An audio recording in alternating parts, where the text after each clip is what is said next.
It was towards the close of his first term in a college when he was in number 6. His sensitive nature was still smarting under the lashes of an undivined and squalid way of life. His soul was still disquieted and cast down by the dull phenomenon of Dublin. He had emerged from a 2 years' spell of reverie to find himself in the midst of the new scene, every event and figure of which affected him intimately, disheartened him or allured, and whether alluring or disheartening, filled him always with unrest and bitter thoughts. All the leisure which his school life left him was passed in a company of subversive writers whose gibes and violence of speech set up a ferment in his brain before they passed out of it into his crude writings. The essay was for him the chief labor of his week and every Tuesday. As he marched from home to the school, he read his fate in his incidents of the way. Pitting himself against some figure ahead of him and quickening his pace to outstrip it before a certain goal was reached, or planting his steps scrupulously in the space of the patchwork of the pathway and telling himself that he would be the first and not first in a weekly essay. On a certain Tuesday the course of his triumphs was rudely broken. Mr. Tate, the English master, pointed his finger at him and said bluntly, "This fellow has heresy in his essay." A hush fell on the class. Mr. Tate did not break it, but dug with his hand between his thighs while his heavily starched linen creaked about his neck and wrists. Stephen did not look up. It was a raw spring morning, and his eyes were still smarting and weak. He was conscious of failure and detection, of the squalor of his own mind and home, and felt against his neck the raw edge of his turned and jagged collar. A short, loud laugh from Mr. Tate set the class more at ease. "Perhaps you didn't know that," he said. "Where?" asked Stephen. Mr. Tate withdrew his delving hand and spread out the essay. "Here, it's about a creature and a soul, without a possibility of ever approaching nearer. That's heresy." Stephen murmured, "I mean without a possibility of ever reaching." It was a submission, and Mr. Tate pieced, folded up the essay and passed it across to him, saying, "Ever reaching, that's another story."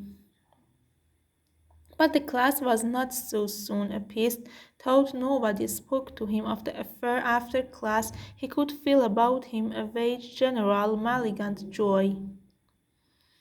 A few nights after this public chiding, he was walking with a letter along the Drumcondra road when he heard a voice cry, "Halt!" He turned and saw 3 boys of his own class coming towards him in the dusk. It was Heron who had called out, and as he marched forward between his 2 attendants, he cleft the air before him with a thin cane. In a time to their steps beyond, his friend marched beside him, a large grin on his face, while Nash came on a few steps behind, blowing from the pace and wagging his great red head. As soon as the boys had turned into the Clonife road together, they began to speak about the books and writers, saying what books they were reading and how many books these were in their father's bookcase at home. Stephen listened to them in some wonderment, for Bowland was the dance and Nash the idler of the class. In fact, after some talk about their favorite writers, Nash declared for Captain Merritt, who had said was the greatest writer. Fudged, said Heron, asked Daedalus. Who is the greatest writer, Daedalus? Stephen noted a mockery in a question and said, Of a prose, do you mean? Yes. Newman, I think. It's a Cardinal Newman, asked Bolland. Yes, answered Stephen, the grin browned on a Nash wrinkled face as he turned to the Stephen and said, And do you like Cardinal Newman, Daedalus?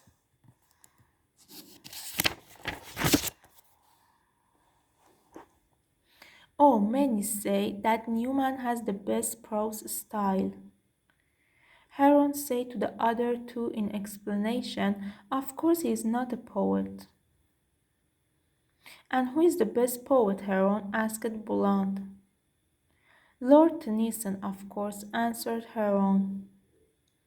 Oh yes, Lord Tennyson, said Nash. We have all his poetry at home in a book.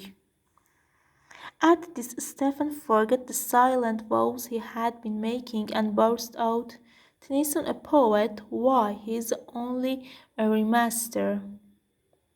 Oh, get out, said Heron. Everyone knows that Tennyson is the greatest poet.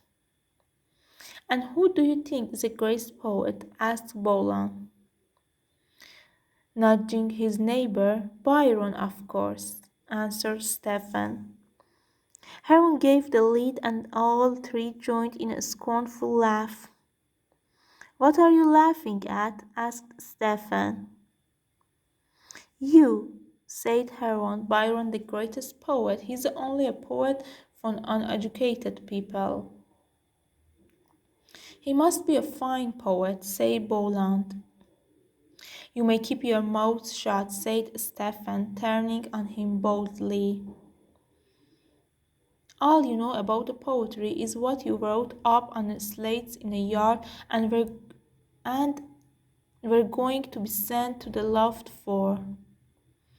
Bolland, in fact, was said to have written on the slates in the yard a couplet about the classmate of his who often rode home from the college on a pony.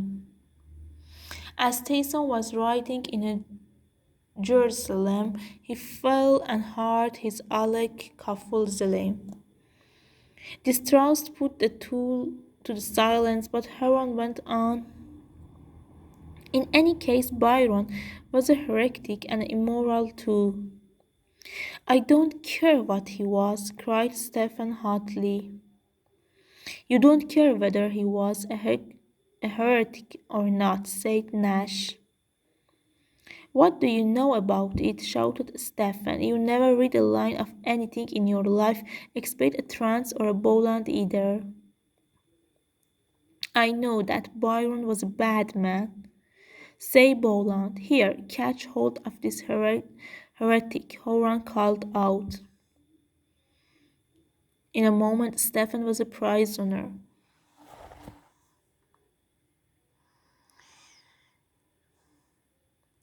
Tate made you back up the other day, Heron went on, about the hearsay in your essay. I tell him tomorrow, said Bolland. Will you? Said Stephen. You'd be afraid to open your lips. Afraid? Yeah, afraid of your life. Behave yourself, cried Heron, cutting at Stephen's legs with his cane. It was a signal for their onset. Nash pinioned his arms behind while Bolland seized a long cabbage stump which was lying in a gutter. Struggling and kicking under the cuts of the cane and the bellows of the knotty stump, Stephen was borne back against a barbed wire fence. Admit that Byron was no good. No? Admit. No. Admit it. No, no. At least after a fury of the plunges, he wrenched himself free. His tormentors set off towards John's road, laughing and jeering at him, while he, half blinded with tears, stumbled on, clenching his fists madly and sobbing. While he was still repeating the confiteor amid to the indulgent laughers of his hearers, and while the scene of the malignant episode were still passing sharply and swiftly before his mind, he wondered why he bore no malice no to those who had tormented him. He had not forgotten a white of their cowardice and cruelty, but the memory of it called forth no anger for him.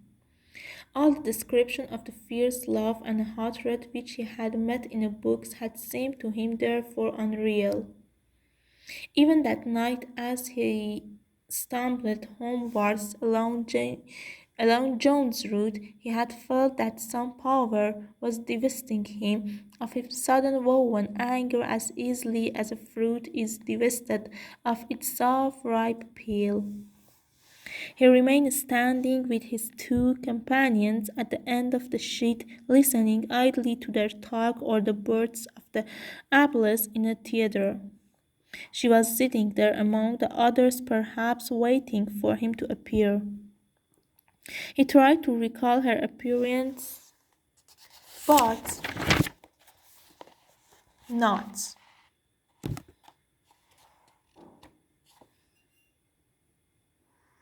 He could remember only she had worn a shawl above her head like a cowl, and that her dark eyes had invited and unnerved him. He wondered had he been in her thoughts or she had been in his. Then in the dark and unseen by the other two he rested the tips of the fingers of one hand upon the palm of the other hand, scarcely touching it lightly. But the pressure of her fingers had been lighter and steadier, and suddenly the memory of their touch traversed his brain and body like an invisible wave. A boy came towards him, running along under the sheet. He was excited and breathless. "Oh, deathless!" he cried. "Doyle isn't a great big about you. You are to go in at once and get dressed for the play. Hurry up."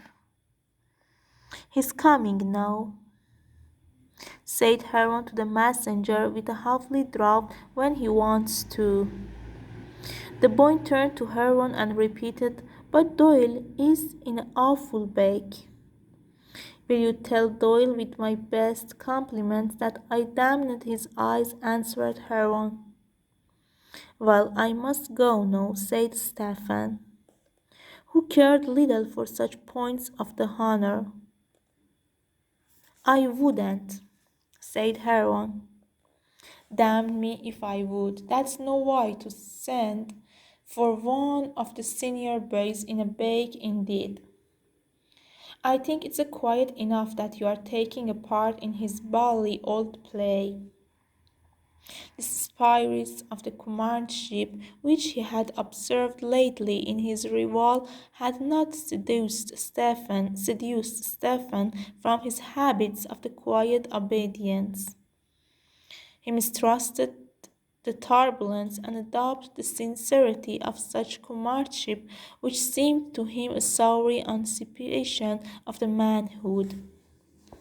The question of the honor he had raised was, like such a question, trivial to him, while his mind had been pursuing an intangible phantoms and turning from such a pursuit he had heard about him the constant voices of his father and of his masters, urging him to be a gentleman above all things and urging him to be a good Catholic above all things.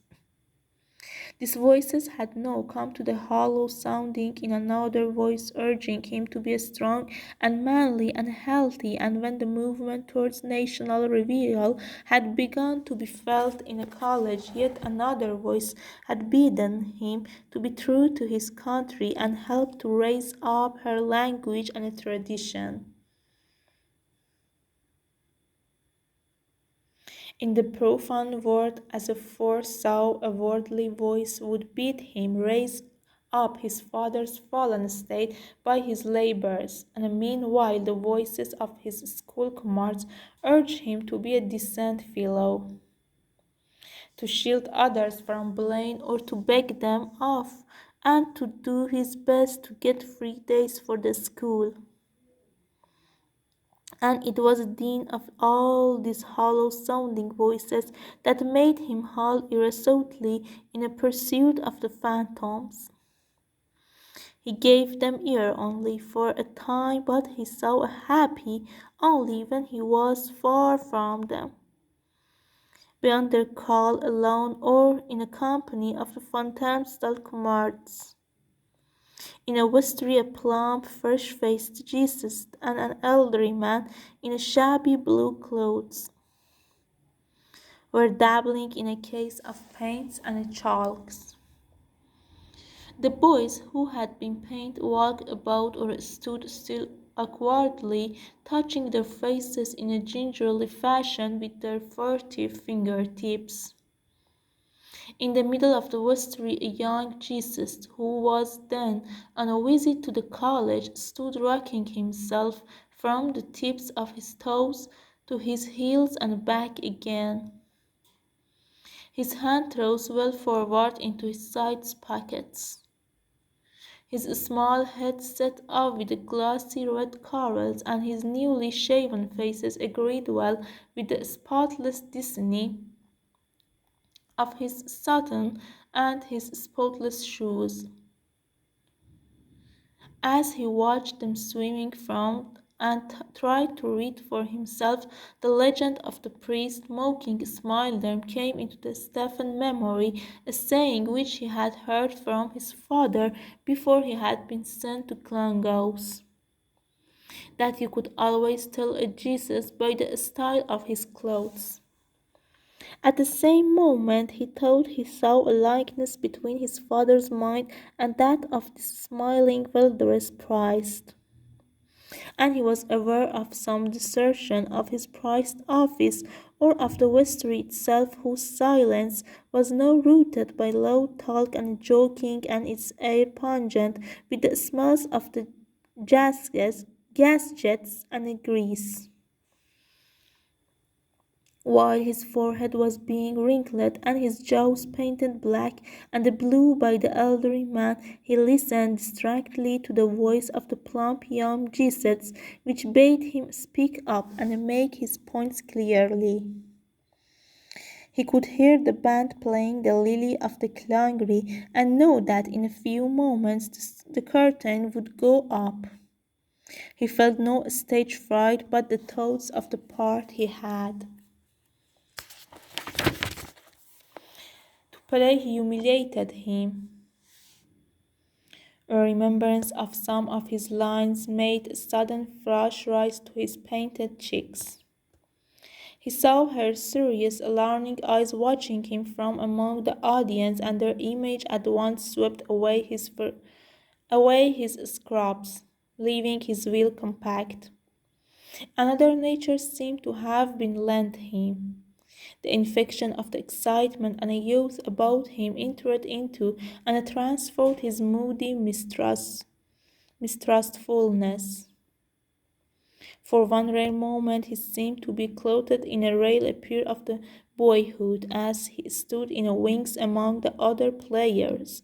He shared the common mirth amid which the drop scene was hauled upwards by two priests with violent jerks and all awry.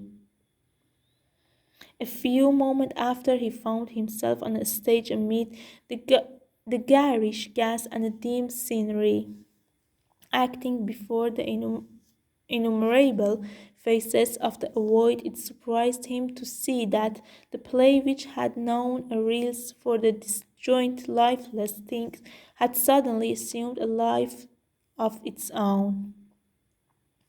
It seemed now to play itself, he and his fellow actor eying it with their parts. When his curtains fell on the last scene, he heard the void filled with the applause and through a rift in a side scene, saw the simple body before which he had acted magically deformed, the void of the faces breaking at all points and falling asunder into the bossy groups.